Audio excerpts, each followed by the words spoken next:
Hey, 42 here. When you buy something for yourself, whether it be a new watch or a new car, you probably spend hours shopping around for the best deal on the highest quality brand. You want to know the exact features of the product. Some of you may even desire to know how that brand operates as a company. Is it ethical? Does it use cheap labour and cheap components? However, when we donate money to one of the countless charities out there, most of us conduct no such research. We give it to an anonymous person over the phone, internet, or to a stranger with a clipboard on the street. And then we have absolutely no idea specifically where that money goes to, what it buys, or who it helps. At least that is the case for the vast majority of charities. But perhaps you should start to take a greater interest in the winding path that your charitable donations take, because many of them lead to dead ends. Or worse, sometimes donating to a charitable cause can actually make the situation worse, as I will soon discuss.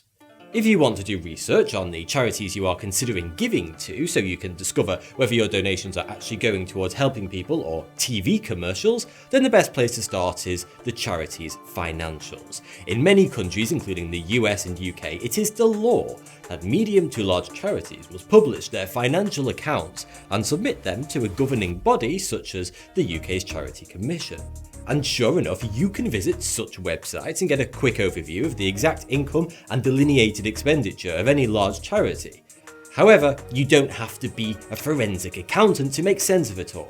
There are other non-profits, such as Charity Navigator, that keep a tab on the spending habits of other charities, as well as investigating how they're run and exactly what their funds are spent on in order to rate each one. Yes, that's right. There is a charity whose entire job is to investigate other charities. Using Charity Navigator, you can see what sort of philanthropic programs each charity carries out and in what countries, and how much money they put into each program. But this information is still rather vague, and all you can really use it for is to ensure that the charity you are donating towards isn't spending 60% of your donation on posters with sad one-legged puppies on them. This information doesn't give you the answer to the most important question you really should be asking. Will my donation to this charity actually help the people or cause I want it to help? Because throwing money at a problem doesn't automatically fix it.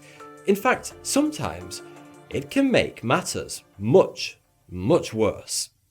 Take, for example, the many charities that install water pumps to deliver clean water to a community. $1.2 billion of donors' money has been invested over the past 20 years to install a total of 60,000 hand pumps across sub-Saharan Africa. But today, 40% of those do not work and no longer pump water. They have malfunctioned at some point, and because the community does not have the resources or know-how to fix the pump in question, it has fallen into disrepair, no more than an expensive, well-intentioned but useless village ornament. Most water pumps are manufactured in India to low quality control and material standards. Buying cheaper pumps allows charities to make donations stretch further, and they can thus advertise that they've delivered clean water to 1,000 communities last year instead of just 500. Consequently, these budget pumps soon break down. The boreholes are usually drilled incorrectly too because of a lack of quality on-site engineers and surveyors, resulting in the pump submerging into the ground at an angle instead of straight down, which means they will eventually stop delivering water. But one of the least effective means of giving is when charities send endless shipping containers full of material goods to underdeveloped nations. This mostly consists of the developed world's hand-me-downs. Charities such as Oxfam and others will ship used clothes and other goods to Africa if it doesn't sell after a certain period of time on the charity shop's shelves. More than 70% of clothing donated to charity shops globally ends up in Africa. Kenya alone imports more than 100,000 tons of clothes and other miscellaneous items from global charities each year.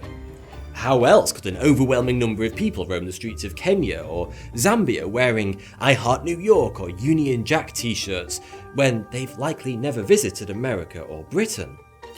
The issue is that these mountains of regularly imported clothes completely destroy local textile industries. The very industries that had previously propped up both local economies and supercharged the national economic growth of many African nations such as Kenya, Malawi, Mozambique and Zambia. All these had burgeoning domestic clothing industries before the boom of charities targeting Africa from the 60s onwards. Textile industries have now overwhelmingly vanished in these places. In the 1980s, 500,000 people were employed by Kenya's textile industry. Today, less than 20,000 are. Largely, this is because the immense influx of second-hand clothes flooding countries like Kenya has decimated the demand for local textiles, putting hundreds of thousands of people out of work, and hence struggling to continue to feed their families. Let's face it, when you're struggling to make ends meet, would you rather buy a locally made but pricey t-shirt or a dirt cheap or possibly free one from a market stall that imports from overseas charities? Most people are going to opt for the latter. It's not only donated textile goods that can devastate African economies and shatter the prosperity of communities. In recent years, there has been an explosion of well-meaning charities that specialise in donating electronic goods such as laptops, tablets and phones to African communities. The idea is that enabling Africans to communicate will empower them to unlock their economic destinies and get reliable, well-paid jobs or perhaps start their own business. It's a lovely notion, and the logic is mostly sound.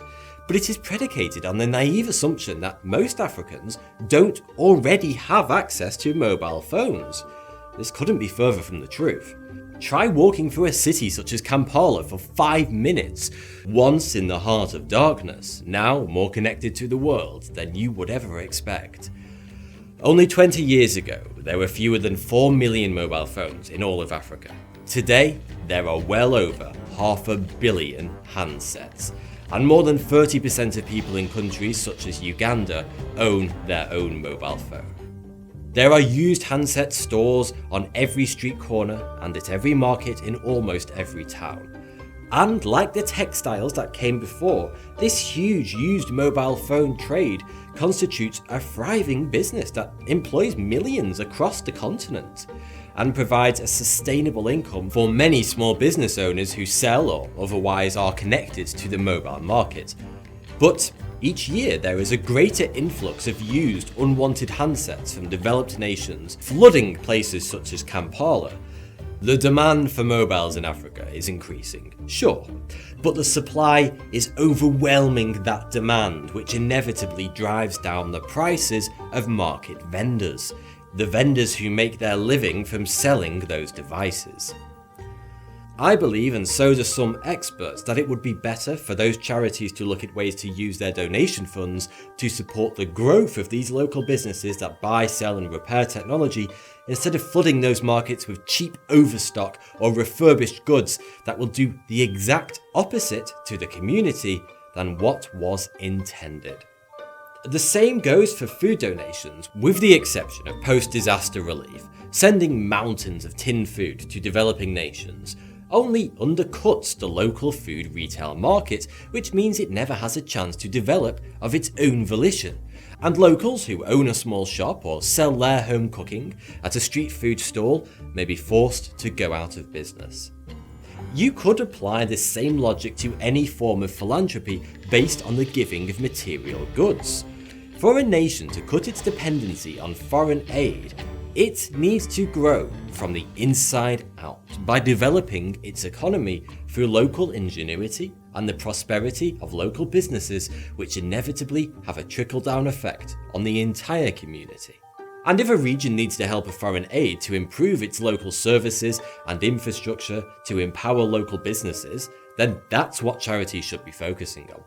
Ultimately, almost all forms of giving that involve the handing over of material goods and some services cause a dependency cycle, where the recipients will begin to rely on that donated good or service to survive.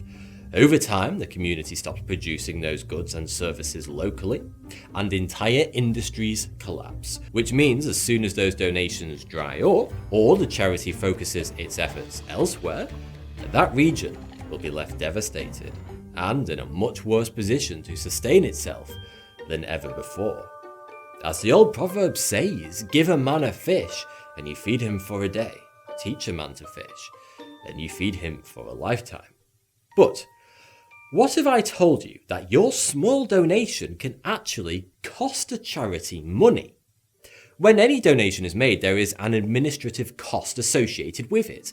A charity has to pay for web hosting, staff to maintain the website and payment systems, staff and the IT systems necessary to record the donation, staff to process the donation, accounting staff to enter each donation into the accounting system and send out tax receipts, staff to thank donors, which is usually done over the phone, email or snail mail, and finally, reporting and analytics staff.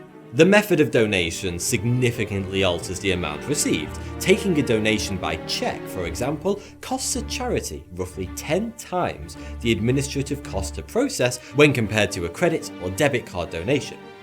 Depending on the size of the donation method, how that charity operates, and tens of other factors, by the time it is processed, your donation can be reduced by up to 50%. And if you donate a very small amount, then the one-off processing costs can actually exceed your donation. Obviously, all this varies wildly depending on how each charity processes its donations and how much it spends on various aspects of the administrative side of its business. But next time you donate, you may want to consider a slightly larger donation, as the charity will often see greater value out of it because they will get to keep a higher percentage of it after processing.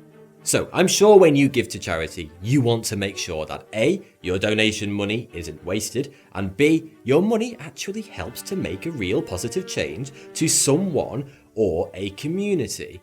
And thankfully, not all charities are created equally. There are some that do genuinely transformative work instead of shipping out mountains of semi-useless goods to Africa or elsewhere. And today, such charities are much easier to find because other charities such as GiveWell were established to review individual charities and, in their own words, search for the charities that save or improve lives the most per dollar. They don't just analyse a charity's financials, they make site visits to the offices and programs around the world to comprehensively audit how effectively those charities are using their donors' donations. Their top recommended charities change from time to time, so it's worth going to take a look yourself, but they tend to be charities that focus on medical support for common issues such as malaria, vitamin deficiency, and worms, since usually getting help to overcome those illnesses is something that sufferers are unable to procure without outside help, unlike a free t-shirt. So your donation will make a real difference here. Ultimately, who you give to and how much you give is your choice. But as a general rule of thumb, the more your donation translates into those in need receiving either cash or highly specialized services and not material goods, the better it will be for the long-term prosperity of the recipient. Thanks for watching. I've just launched my first book, Stick a Flag in It, 1,000 Years of Bizarre History from Britain and Beyond. If you want to get your hands on a first edition signed copy, then head on over to Unbound Publishing, the link's in the description, and pledge today. Thank you.